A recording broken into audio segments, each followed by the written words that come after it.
আসসালামু আলাইকুম। অসংখ্য ধন্যবাদ ভাইজান আপনাকে কথা বলার সুযোগ করে দেওয়ার জন্য। তো ভাইজান, সর্বপ্রথমে জানতে চাচ্ছি আপনি কেমন আছেন? ভালো আছেন, আলহামদুলিল্লাহ, যে আল্লাহ পাক আপনাকে ভালো রেখেছে। তো ভাইজান, আপনার নামটা জানতে পারি? মনোয়ার হোসেন। সুন্দর একটি নাম আপনার, চমৎকার একটি নাম আপনার।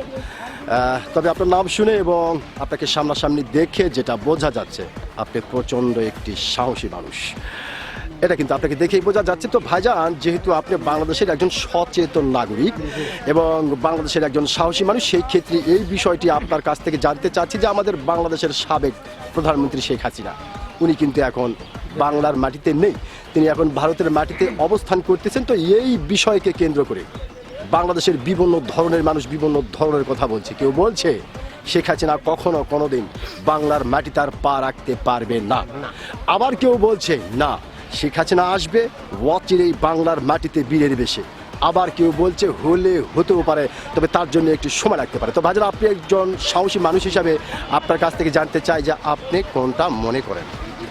না, উনি আসতে পারবে না। সরকার ক্ষতি করছে,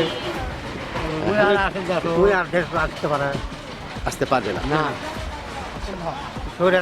একদম।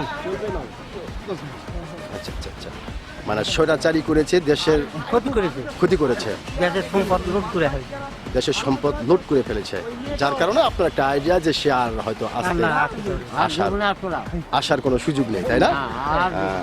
জীবনে আসবে না। ওকে, ধন্যবাদ ভাইজান আপনাকে, খুব সুন্দর করে এবং সাহসিকতার সহিত আপনি কথাটি বলেছেন। আমি আশা করব আপনার এই গুরুত্বপূর্ণ কথাটি ও সাহসী কথাটি বাংলাদেশের অনেক মানুষের হৃদয়ে জায়গা করে নেবে। অসংখ্য ধন্যবাদ আপনাকে।